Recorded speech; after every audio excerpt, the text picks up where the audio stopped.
Oi pessoal, tudo bem? Eu sou o Gustavo, esse é o canal Redes e Poder no Sistema Internacional e hoje a gente vai falar sobre paraísos fiscais, o que eles são, por que eles são importantes para a segurança internacional e quais as principais consequências que eles trazem hoje em dia para os diferentes processos de securitização ao redor do mundo. Bom, pessoal, os paraísos fiscais eles são um tema que recorrentemente aparece, né, na discussão, na apresentação, enfim, de grandes temas, não só da política internacional, mas, sobretudo, em meio a grandes períodos de crise econômica como esse que a gente está vivendo, como um dos elementos importantes para a gente analisar no próprio funcionamento do sistema internacional como um todo, né? São considerados paraísos fiscais aqueles países ou regiões autônomas dentro de países que dão um tratamento diferenciado para algum tipo de atividade empresarial, corporativa, enfim, que está relacionada à mesma atuação de empresas e indivíduos, sendo que esse tratamento diferenciado ele se dá sobretudo com relação à tributação ou facilitação da abertura e encerramento das atividades corporativas naquele território em específico, né? E por que também é tão difícil falar de paraísos fiscais um pouquinho para além do senso comum? Porque não existe bem uma definição sobre paraísos fiscais, já que na realidade qualquer país é livre, não existe nenhum tipo de arquitetura internacional de controle de quais impostos cada país deve utilizar ou qual o tipo de procedimento burocrático cada país deve utilizar no mundo, né?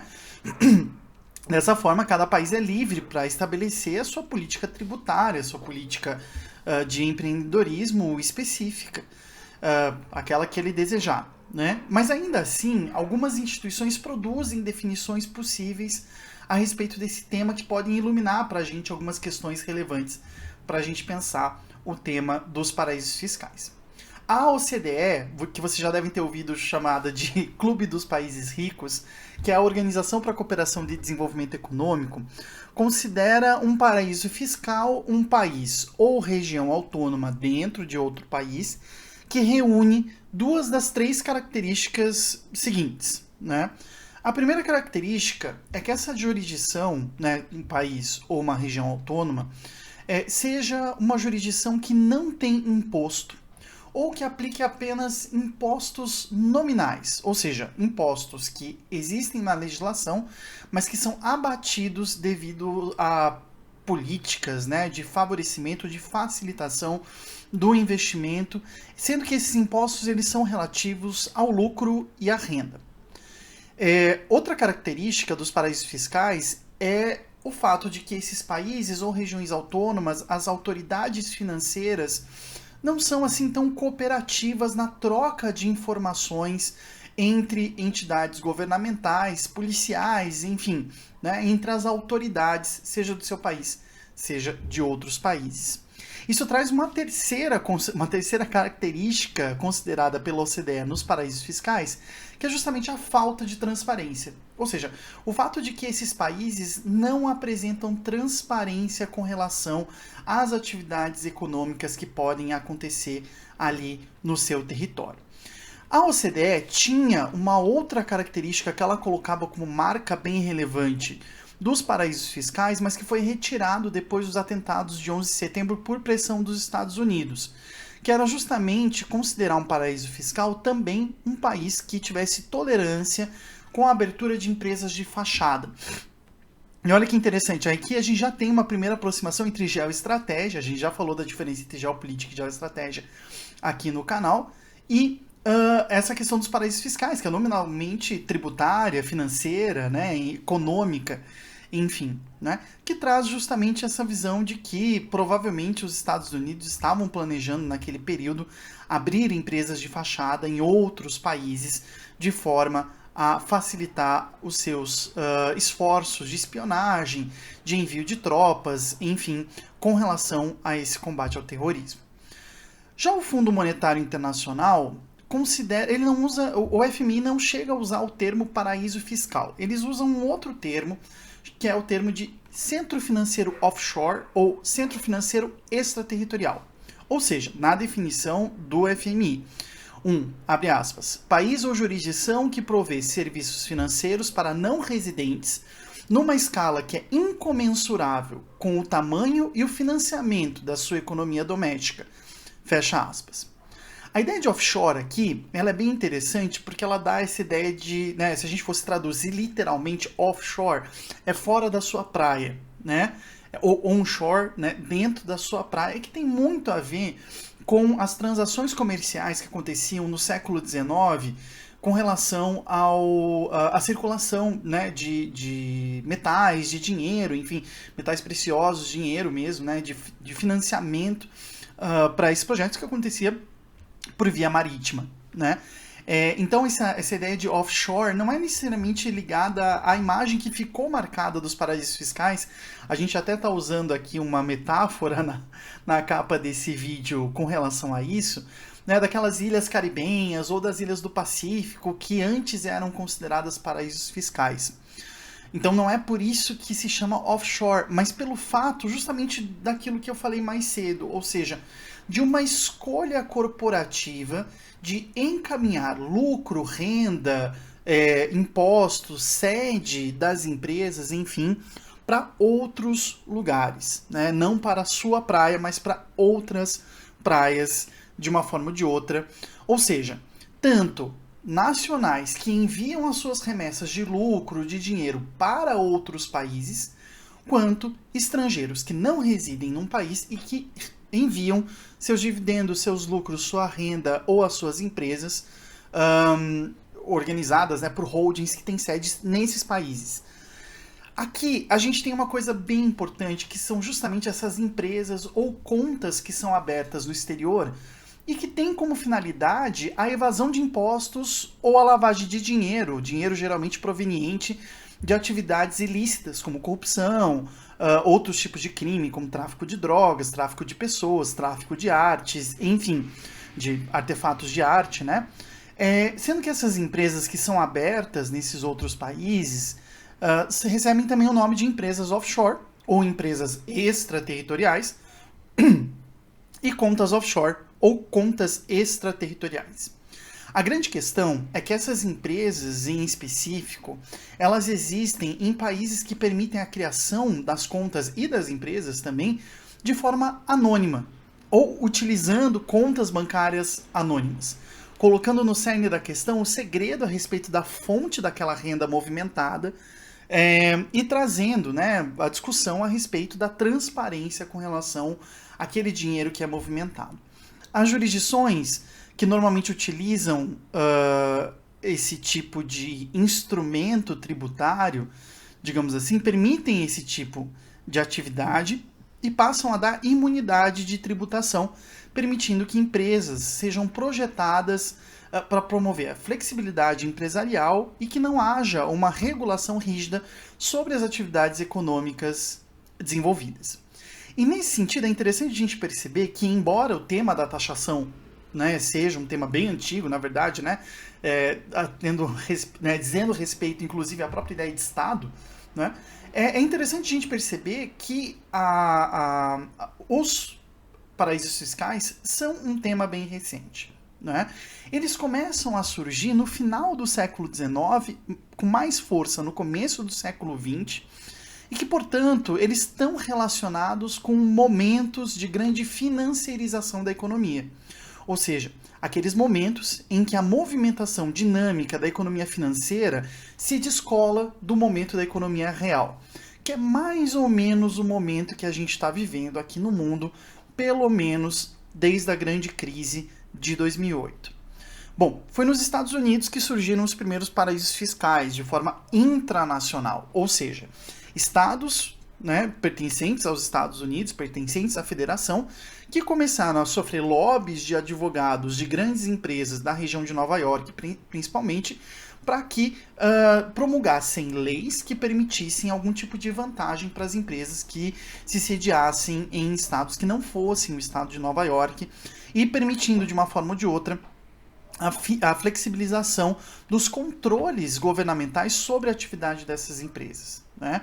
Por isso que é interessante a gente perceber justamente esses momentos de financiarização, porque esse período da virada do século XIX para o começo do século XX É o grande momento de financiarização da economia americana, que vai se financiarizar de uma forma tão absoluta que quando chega a crise de 1929, não há solução a não ser sofrer os efeitos da Grande Depressão.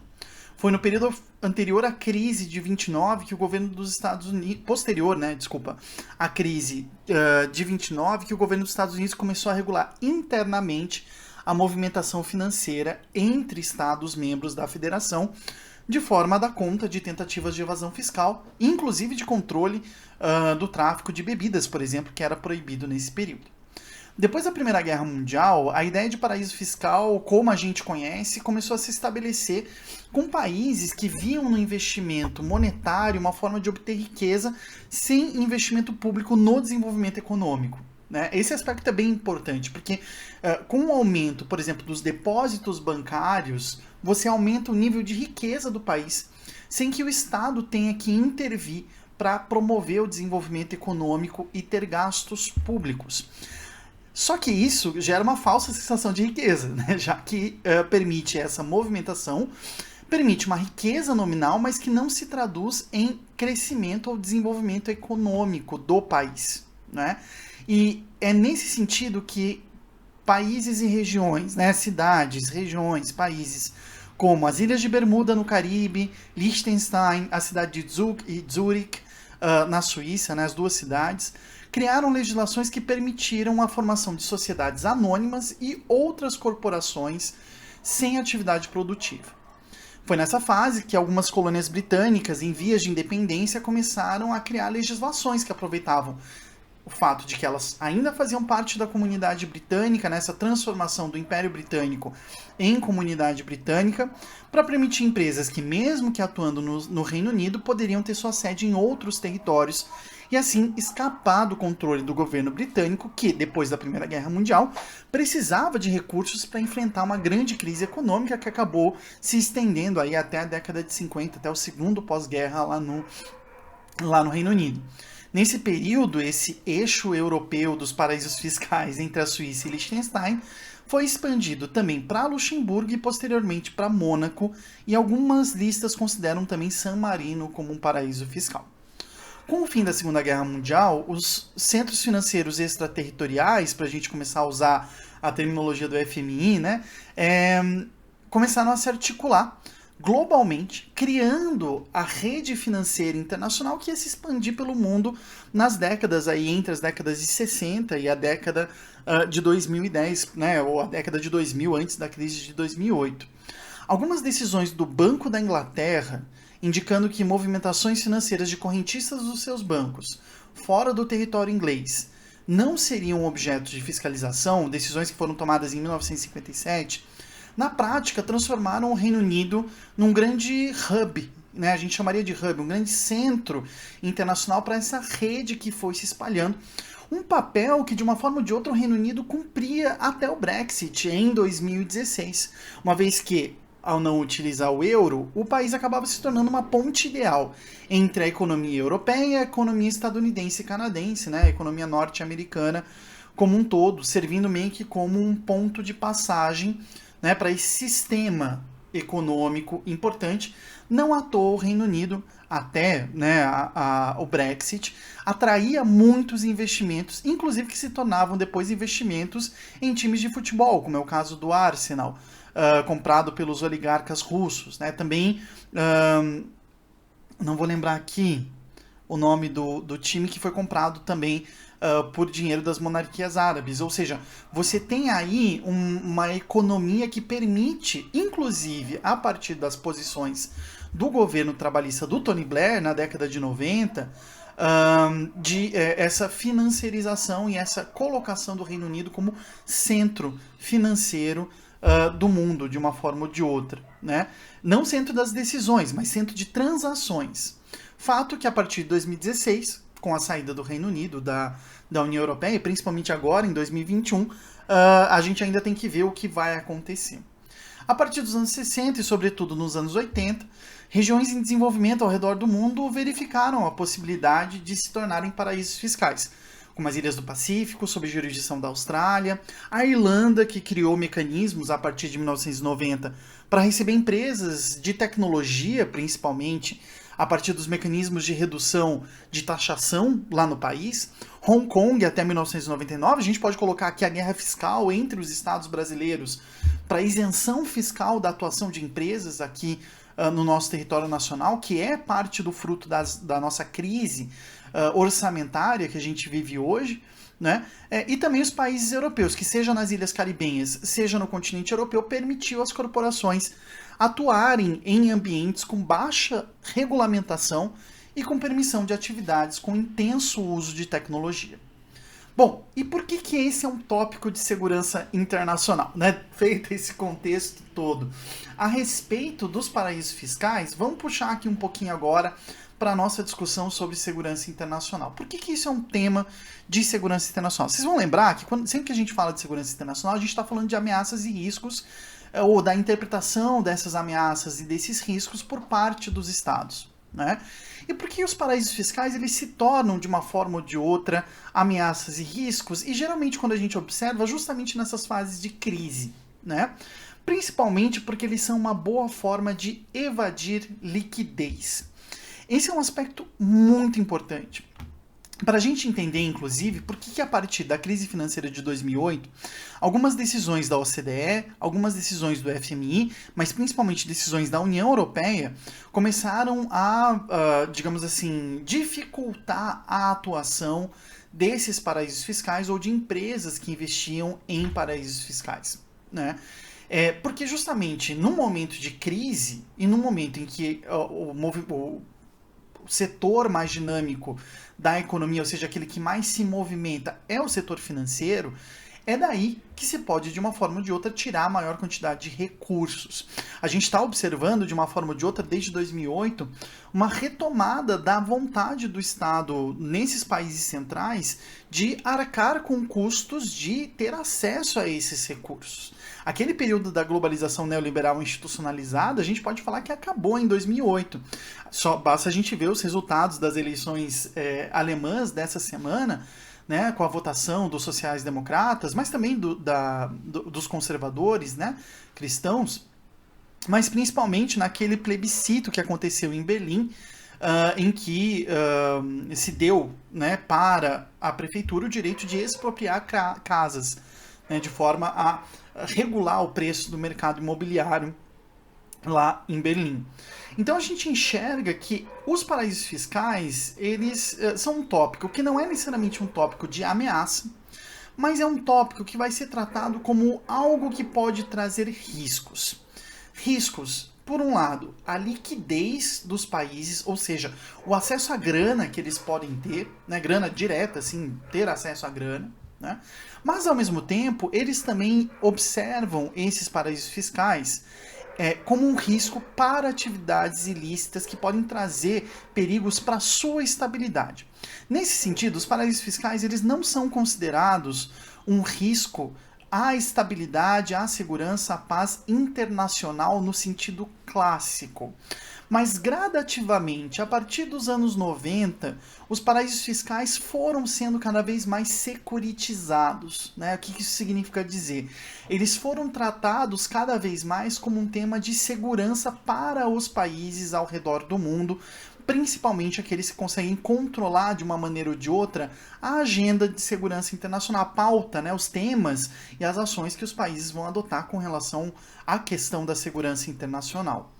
É aí que a gente observa, por exemplo, a partir dos anos 90, uma tentativa de regulamentar o funcionamento do sistema financeiro internacional, a partir das convenções de Berna, né, sobre o funcionamento dos bancos, mas principalmente a Convenção de Palermo contra o crime organizado transnacional, que foca principalmente nessa questão dos crimes de colarinho branco e também nos crimes de lavagem de dinheiro, né? A partir de 2000, a gente observa os paraísos fiscais aparecendo como tópico relevante em razão da possibilidade de financiamento das atividades terroristas vir a partir de empresas, né, ou instituições sediadas nesses países que são os países que dão esse tipo de benefício para as atividades econômicas que acontecem no seu território. E como eu disse, em momentos de crise, a evasão fiscal é um elemento importantíssimo para a discussão dos países, principalmente quando há opções de longo prazo de aumento do gasto governamental em razão, né, de efeitos de diferentes crises, como está acontecendo nos Estados Unidos e em diversos países da Europa. Então é interessante a gente perceber se daqui a pouco, para além dos Panama Papers, né, para além dos Paradise Papers, para além dessas denúncias, né, que a gente encontra, e a questão dos paraísos fiscais ela é muito difícil da gente trabalhar por causa disso, porque ela envolve muita grana e muitos interesses, inclusive das monarquias, né, inclusive formas de gerar mais lucro ou evitar, na verdade, imposto e taxação de riquezas, né, apontando justamente para o fator, entre aspas, né, paraíso fiscal, depois da crise de 2008, quando os países precisam ter acesso à liquidez, principalmente a partir da lógica da taxação das atividades econômicas que acontecem no seu território. Então, esses são alguns aspectos, a gente quis trazer um pouco essa discussão aqui, né? Existem outras formas de observar os paraísos fiscais, mas principalmente eles são observados como riscos para o financiamento e para as atividades. Em 2018, eu lembro que eu defendi um artigo, não lembro se foi o Seminário Nacional ou o Encontro Nacional da Associação Brasileira de Relações Internacionais, em que eu tentei esboçar um pouco algumas ideias sobre isso, sobre a securitização da circulação de capitais, que é um fenômeno muito importante que anda acontecendo, porque não é só a securitização do movimento de capitais, mas a securitização do movimento de capitais, pessoas e bens, né, ao redor do mundo. A gente viu isso ano passado com o Trump pirateando vacinas, a gente vê isso hoje em dia nas discussões a respeito, a gente viu isso aqui no Brasil, por exemplo, com aquele petroleiro iraniano, né, que tentou lá no comecinho do governo Bolsonaro, tentou abastecer aqui no Brasil e a Petrobras não permitiu por medo do alcance de legislação antiterrorista dos Estados Unidos aqui no território nacional. E a gente observa isso com os paraísos fiscais, que têm tido, de uma forma ou de outra, cada vez mais dificuldade de exercer esse tipo de atuação. O que a gente tem que observar é que se o dinheiro que era canalizado para os paraísos fiscais não está entrando agora no ramo das criptomoedas, né? Uma área que é desregulamentada e é desestatizada, não depende tanto da legislação estatal, que pode se abrir aí como um âmbito importante nas próximas discussões a respeito disso. Tá bom, gente? Acho que era isso. Se vocês tiverem alguma dúvida, sugestão, dica, coloca aqui nos comentários. A gente adora receber os comentários de vocês. Tá bom? Um abraço e até depois.